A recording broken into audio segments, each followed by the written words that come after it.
வணக்கம். இது ஐபிசி தமிழின் பிரதான செய்திகள். முதலில் தலைப்புச் செய்திகள். அநீதியான காணி கையகப்படுத்தலுக்கு அரசாங்கம் துணை போகாது. வவுனியா வடக்கு அபகரிப்பு குறித்து ஜெகதீஸ்வரன் கருத்து. பாதாள உலக குழுவிடமிருந்து ரிலான் அலசிற்கு கொலை மிரட்டல். தீவிர விசாரணைகளை மேற்கொள்ளும் காவல்துறை. நரம்பியல் விசேட நிபுணர் மகேஷியின் மகள் கைது. விசாரணை அதிகாரிகளுக்கு அச்சுறுத்தல் விடுத்ததாக குற்றச்சாட்டு. பயங்கரவாதிகள் யார் என்பதை நிரூபிக்கும் செம்மணி புதைகுழி. சர்வதேச நீதி அவசியம் என்கிறார் டி. ராஜேந்தர். சமூக நீதி விடுதிகள் அறிவிப்பை வெளியிட்ட மு.க. ஸ்டாலின். புனித சொல்லை கொச்சைப்படுத்த வேண்டாம் என்கிறார் அன்புமணி. ஸ்டீலும் அமெரிக்காவும் பொறுப்பு கூறுவதன் அவசியத்தை வலியுறுத்தும் ஈரான். தெஹ்ரானுக்கு ஆதரவாக பிரிக்ஸ் மாநாட்டில் தீர்மானம். தொடர்பான விரிவான செய்திகள். அநீதியான முறையில் காணிகளை கையகப்படுத்துவதற்கு தமது அரசாங்கம் துணை போக மாட்டாது. ஸ்ரீலங்காவின் ஆளும் தேசிய மக்கள் சக்தியின் நாடாளுமன்ற உறுப்பினர் ஜெகதீஸ்வரன் தெரிவித்துள்ளார். வவுனியா வடக்கில் உள்ள தமிழர்களின் எல்லை கிராமங்களின் ஒன்றான திருவெச்சிக்குளம் மற்றும் அதுக்கு கீழான 600க்கும் அதிகமான ஏக்கர் வயல் நிலங்கள் சிங்கள மக்களால் ஆக்கிரமிக்கப்படுவது தொடர்பாக ஊடகங்களுக்கு கருத்து வெளியிட்ட போதே அவர் இதனை கூறியுள்ளார். திருவைத்தக்குளம் என்ற பகுதியிலே திட்டமிடப்பட்ட காடழிப்பு மேற்கொள்ளப்படுகின்ற என்று கிடைக்கப்பட்ட முறைப்பாடுக்கு அமைய நான் நேரடியாக அந்த இடத்துக்கு விஜயம் செய்து போகஸ்வேவ போலீசார் மற்றும் பிரதேச சபை உறுப்பினர் அகிலன் உட்பட்ட குழுவினர் நாங்கள் இன்றைய தினம் அந்த பிரதேசத்துக்கு விஜயம் செய்திருந்தோம். நேரடியாக அங்கு சென்று பார்த்த பொழுது அங்கு ஒரு பாரிய ஒரு திட்டமிடப்பட்ட ஒரு பாரிய அழிவு ஒன்று ஏற்பட்டிருந்தது. இதன் மூலமாக கிட்டத்தட்ட 35-40 ஏக்கருக்கு மேற்பட்ட பாரிய காடு முழுமையாக அழிக்கப்பட்டிருந்தது. அது தொடர்பாக நான் மகாவலி வலயத்தை சேர்ந்த அதிகாரியுடன் தொடர்பு கொண்டு கேட்டபொழுது அவர்களால் எந்தவித அனுமதியும் யாருக்கும் வழங்கப்படவில்லை என்றும் இது தொடர்பாக அவர்களுக்கு முறைப்பாடு கிடைத்து அவர்களுக்கு எதிராக சட்ட நடவடிக்கை எடுப்பதற்கு போலீசாரிடம் முறைப்பாடு செய்துள்ளதாகவும் அதேபோல வனவள திணைக்களத்தினரிடம் தொடர்பு கொண்டு இது தொடர்பாக வினவியிருந்தேன். அவர்களும் அனுமதி வழங்கவில்லை. 2 திணைக்களத்தை சேர்ந்தவர்களும் நாளைய தினம் இணைந்து இது தொடர்பாக இணைந்த பரிசோதனை ஒன்றை அந்த பகுதியில் நடத்த இருக்கின்றார்கள். அவர்களுக்கு உத்தரவு பிறப்பித்துள்ளேன். உடனடியாக ஒரு வாரத்துக்குள் சரியான ஒரு அறிக்கையை சமர்ப்பிப்பதோடு இதுக்கு தொடர்புடையவர்களை சட்டத்துக்கு நிறுத்தி அவர்களுக்கான தண்டனையை வழங்கி கொடுக்க வேண்டும் என்ற வகையில் அவர்களுக்கு பணிப்புரை விடுக்கப்பட்டுள்ளது. அது மட்டுமல்லாமல் இது தொடர்பாக வவுனியா மாவட்ட அரசாங்க அதிபருக்கும் வவுனியா வடக்கு அதாவது நெடுங்கரை பிரதேச செயலாளருக்கும் நாங்கள் அறிவுறுத்தி இருக்கின்றோம். அந்த வகையில் எங்களது அரசாங்கம் இது தொடர்பாக விழிப்பாக இருக்கின்றது. இந்த நடவடிக்கை கிட்டத்தட்ட 2 கிழமைக்கு முன்பாக செய்து முடிக்கப்பட்டிருக்கின்றது என்று நான் நினைக்கின்றேன். அவ்வகையிலே அந்த பாரிய மரங்கள் பயன்தரும் மரங்கள் அனைத்தும் அழிக்கப்பட்டு ஒரு விநாசம் அங்கு நடைபெற்றிருப்பது மிகவும் கவலை அளிக்கின்றது. எதிர்வரும் காலங்களில் இவ்வகையான நடவடிக்கைகளை நாங்கள் நடக்காமல் இருப்பதற்கு நாங்கள் முன்னாயத்த நடவடிக்கைகளை நாங்கள் மேற்கொண்டுள்ளோம். அது தொடர்பாக அதிகாரிகளுக்கு பணிப்புரைகளை விடுத்துள்ளோம். அது மட்டுமில்லாமல் எப்பொழுதுமே நாங்கள் மக்கள் நலன் சார்ந்தவர்களாகவே செயற்பட்டு வருகின்றோம். அந்த வகையிலே இங்கு ஏற்பட்ட இந்த அநீதிக்கு அல்லது இங்கு ஏற்பட்ட முறைகேடான செயற்பாடுக்கு விரைவாக நாங்கள் தீர்வு வழங்க இருக்கின்றோம். அது மட்டுமல்லாமல் இது தொடர்பான விடயத்தினை நாளை மறுதினம் நடைபெற இருக்கின்ற பாராளுமன்ற கூட்டத்தொடரின் போது வனவளத்துறை அமைச்சரிடம் நேரடியாக ஒளிப்படங்களாகவும் புகைப்படங்களாகவும் நான் பதிவிட்டிருக்கின்றேன். அவை அனைத்தையும் அவரிடம் சமர்ப்பித்து இது தொடர்பாக விரைந்து நடவடிக்கை எடுப்பதற்குரிய ஆயத்தங்களை அவர் ஊடாக செய்வதற்கு நான் தீர்மானித்துள்ளேன். அந்த வகையிலே மக்களுடைய காணிகள் எதுவாக இருந்தாலும் இவ்வாறு அநீதியான முறையில் ஒரு காடு அழிப்பதோ அல்லது கையகப்படுத்துவதற்குரிய நடவடிக்கைகளுக்கு எந்த விதத்திலும் நமது அரசாங்கம் துணை போவதில்லை. ஸ்ரீலங்காவின் முன்னாள் பாதுகாப்பு அமைச்சர் டிரான் அலசுக்கு பிரபலமான பாதாள உலக நபரிடமிருந்து தொலைபேசி மூலம் கொலை மிரட்டல்கள் விடுக்கப்பட்டுள்ளது. இது தொடர்பாக பதில் காவல்துறை அதிபரிடமும் முன்னாள் அமைச்சர் முறைப்பாடு வழங்கியுள்ளதாகவும் தெரிவிக்கப்பட்டுள்ளது. துபாயில் வசிக்கும் இலங்கை பாதாள உலக குற்ற கும்பல் தலைவரிடமிருந்து முன்னாள் பொது பாதுகாப்பு அமைச்சர் திலான் அலசுக்கு நேற்று முன்தினம் ஜூலை 5ஆம் தேதி பல தடவைகள் அச்சுறுத்தல் விடுக்கும் தொலைபேசி அழைப்புகள் வந்ததாக தகவல்கள் தெரிவிக்கின்றன. போதைப் பொருள் குற்றங்களில் ஈடுபடுவோருக்கு எதிராக பொது பாதுகாப்பு அமைச்சராக இருந்த காலத்தில் திலான் அலஸ் எடுத்த நடவடிக்கைகள் தொடர்பாகவே இந்த அச்சுறுத்தல் விடுக்கப்பட்டதாக கூறப்படுகின்றது. குறிப்பாக நாட்டை விட்டு தப்பிச் சென்ற பாதாள உலக தலைவர்கள் மற்றும் அவர்களது கூட்டாளிகளை மீண்டும் நாட்டுக்கு கொண்டு வருவதற்கான அவரது உத்தரவுகள் தொடர்பாக இந்த அச்சுறுத்தல்கள் விடுக்கப்பட்டதாகவும் சுட்டிக்காட்டப்பட்டுள்ளது. தமக்கு தொலைபேசி ஊடாக கொலை அச்சுறுத்தல் விடுக்கப்பட்டுள்ளமை குறித்து முன்னாள் அமைச்சர் திலான் அலஸ் தம்மிடம் முறைப்பாடு செய்துள்ளதாக பதில் காவல்துறை மாதிபர் பிரியந்த வீரசூரிய தெரிவித்தார். இதன் பிரகாரம் சம்பந்தப்பட்ட அனைத்து அதிகாரிகளுக்கும் தகவல் தெரிவிக்கப்பட்டுள்ளதாகவும் சம்பவம் குறித்து விசாரணை ஆரம்பிக்கப்பட்டுள்ளதாகவும் பதில் காவல்துறை மாதிபர் உறுதிப்படுத்தினார். விளக்கமறியலில் வைக்கப்பட்டுள்ள நரவியல் அறுவை சிகிச்சை நிபுணர் வைத்தியர் மகேசி விஜயரத்தினவின் மகள் கைது செய்யப்பட்டுள்ளார். லஞ்சம் மற்றும் ஊழல் குற்றச்சாட்டுகளை விசாரிக்கும் ஆணைக்குழுவின் அதிகாரிகளை அச்சுறுத்திய குற்றச்சாட்டில் கைது செய்யப்பட்டுள்ளார். நரம்பியல் அறுவை சிகிச்சை நிபுணரின் 21 வயது மகள் லஞ்சம் மற்றும் ஊழல் குற்றச்சாட்டுகளை விசாரிக்கும் ஆணைக்குழுவின் அதிகாரிகளுக்கு கொலை மிரட்டல் விடுத்ததாக கடந்த வாரம் செய்திகள் வெளியாகின. இந்த நிலையில் நரம்பியல் அறுவை சிகிச்சை நிபுணரின் மகளை லஞ்சம் மற்றும் ஊழல் தடுப்பு ஆணைக்குழுவின் அதிகாரிகள் இன்று கைது செய்தனர். விசேட வைத்திய நிபுணர் மகேஷி விஜயரத்ன தாம் இணைந்த தனியார் நிறுவனம் மூலம் 50,000 ரூபாய் மதிப்புள்ள மருத்துவ உபகரணங்களை நோயாளிகளுக்கு 1,75,000 விற்ற குற்றச்சாட்டில் கைது செய்யப்பட்ட பின்னர் தற்போது விளக்கமறியலில் வைக்கப்பட்டுள்ளார். இதன் மூலம் நோயாளிகளுக்கு 300 மில்லியனுக்கும் அதிகமான இழப்பு ஏற்பட்டதாக தெரிவித்து லஞ்சம் மற்றும் ஊழல் தடுப்பு ஆணைக்குழு அதிகாரப்பூர்வ மருத்துவமனை நடைமுறைகள் மூலம் அறுவை சிகிச்சை பொருட்களை கொள்வனவு செய்யாது பொது சேவை கொள்முதல் விதிகளை மருத்துவர் மீறியதாக குற்றம் சாட்டியது. இவ்வாறு கொள்வனவு செய்யப்பட்ட பொருட்களை தனது நிறுவனம் ஊடாக சுமார் 300 நோயாளிகளுக்கு வைத்தியர் விற்றதாகவும் தெரிவிக்கப்பட்டுள்ளது. அத்துடன் பல நாட்களாக மூளைச்சாவு அடைந்ததாக அறிவிக்கப்பட்ட நோயாளிகளுக்கு விசேட வைத்திய நிபுணர் மகேஷி விஜயரத்ன அறுவை சிகிச்சை செய்திருப்பதும் அண்மையில் தெரியவந்தது. மருத்துவ மோசடிக்கு உதவிய மருத்துவருக்கு நெருக்கமான இருவர் உள்ளிட்ட மூவரும் தற்போது விளக்கமறியலில் வைக்கப்பட்டுள்ள நிலையில் மகேஷி விஜயரத்னவின் மகளும் தற்போது கைது செய்யப்பட்டுள்ளார். வைத்தியரின் மகளை விசாரணைகளின் பின்னர் நீதிமன்றத்தில் முன்னிலைப்படுத்த லஞ்சம் ஊழல் ஒழிப்பு ஆணைக்குழு அதிகாரிகள் நடவடிக்கை எடுத்துள்ளனர். ஜான் கொத்தலாவல பாதுகாப்பு பல்கலைக்கழகத்தின் மருத்துவ பட்டப்படிப்புக்கு உள்ளூர் மாணவர்களை அனுமதிப்பது இல்லை என்ற முடிவை எதிர்த்து தாக்கல் செய்யப்பட்ட வழக்கை இணக்கமாக தீர்த்துக் கொள்வதாக மனுதாரர் மற்றும் பிரதிவாதிகள் தரப்பு சட்டத்தரணிகள் உச்சநீதிமன்றத்தில் இன்று தெரிவித்துள்ளனர். உள்ளூர் மாணவர்களை அனுமதிப்பது இல்லை என்ற முடிவை பல்கலைக்கழக நிர்வாகம் மீளப் பெற்றிருந்த பின்னணியில் இந்த நகர்வு இடம்பெற்றுள்ளது. உள்ளூர் மாணவர்களை ஜான் கொத்தலாவல பல்கலைக்கழகத்தின் மருத்துவ பீடத்திற்கு அனுமதிப்பதில்லை என்ற முடிவை செயற்படுத்துவதை தடுக்க வேண்டும் என கோரி மாணவர்கள் குழு ஒன்று அடிப்படை உரிமைகள் மனு ஒன்றை தாக்கல் செய்தது. இந்த மனு இன்று தலைமை நீதியரசர் முர்து பெர்னாண்டோ, நீதி அரசர்களான மஹிந்த சமயவர்தன மற்றும் மேனகா விஜயசுந்தர ஆகியோர் அடங்கிய உச்ச நீதிமன்ற அமர்வு முன்பாக விசாரணைக்கு எடுத்துக் கொள்ளப்பட்டது.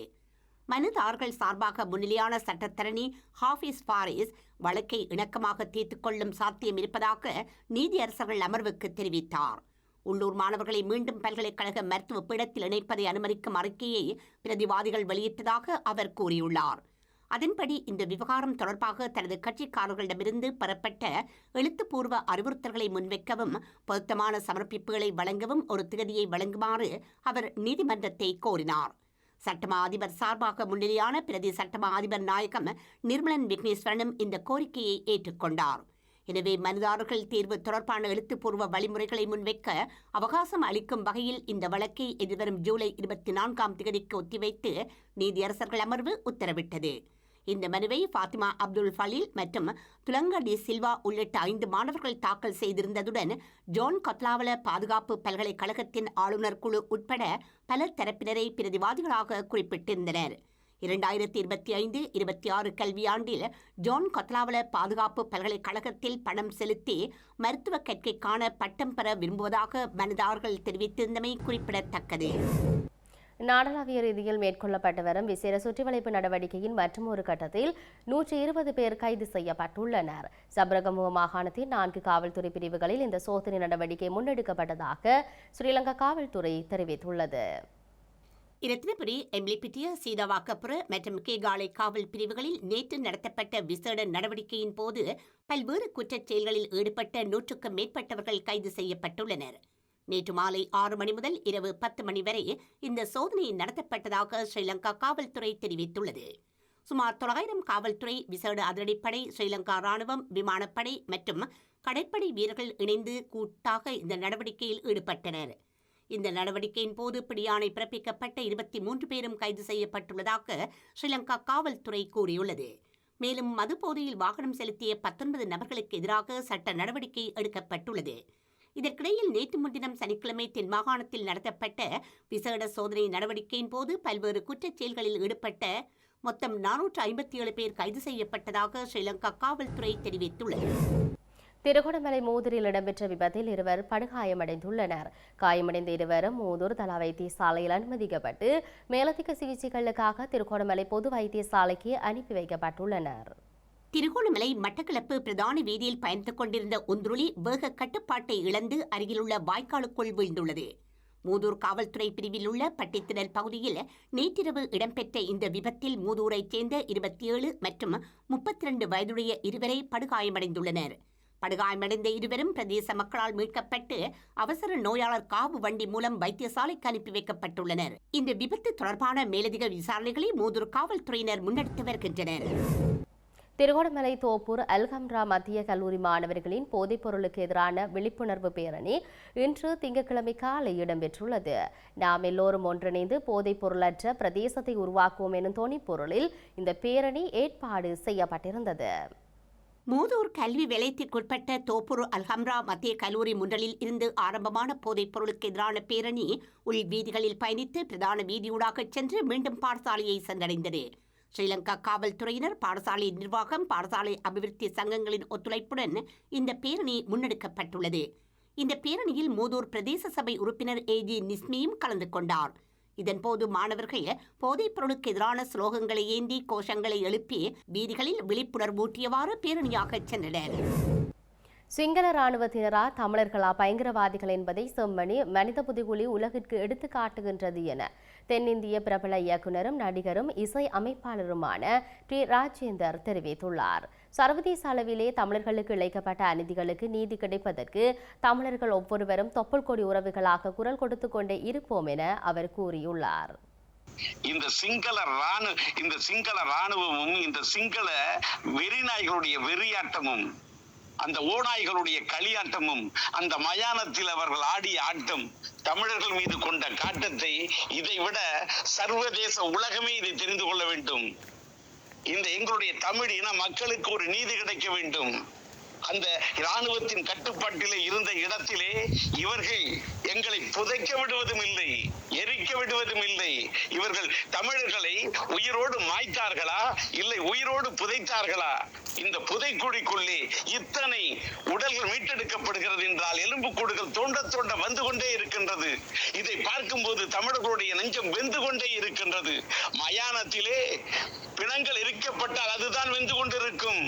ஆனால் எங்களுடைய தமிழ் இனத்தினுடைய அந்த மக்களுடைய எலும்பு கூடுகளை இவர்கள் தோண்டி தோண்டி இன்றைக்கு எடுக்கின்ற போது எங்களுடைய நெஞ்சம் இன்றைக்கு வந்து கொண்டிருக்கின்றது.